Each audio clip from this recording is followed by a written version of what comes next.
आजपासून राज्यातील कृषी केंद्र चालकांनी बेमुदत संप पुकारलाय। वाशिमच्या पाटणी चौकात केंद्र चालकांनी निदर्शनं करत आंदोलन सुरुवात केली। वाशिमची दृश्य कृषी केंद्र चालकांचा आजपासून बेमुदत संप। दरम्यान वाशिमच्या कृषी केंद्र चालकांसोबत बातचीत केलेली आहे आमचे प्रतिनिधी मनोज जयस्वाल यांनी। पाहूया नेमका बंद काय आहे आणि काय मागण्या घेऊन राज्यासह देशभरात बंद पुकारला जात आहे या संदर्भात आपल्यासोबत व्यापारी आहेत, थेट त्यांच्याकडून जाणून घेऊया नेमकी बंदची का हाक दिली आपण।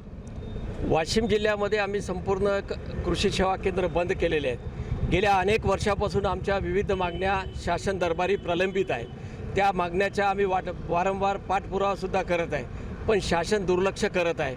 महत्त्वाचा मुद्दा म्हणजे आमचा टॅगिंग म्हणजे लिंकिंग, रासायनिक खतासोबत जे आम्हाला व्यवसाय करण्यासाठी टॅगिंग केली जाते ती मोठ्या प्रमाणात कंपन्या देत आहेत आणि त्याचा रोष आमच्या शेतकऱ्यांचा आमच्यावर असतो, अशी शासनाच्या अधिकाऱ्यांचा सुद्धा आमच्यावर असतो। आम्ही काय केलं पाहिजेत म्हणून आमची ही शासनाला विनंती, मागणी आणि तीव्रता फार मोठ्या प्रमाणात राज्यामध्ये आम्ही मापदाच्या संघटनेच्या माध्यमातून आम्ही या ठिकाणी मांडलेली आहे।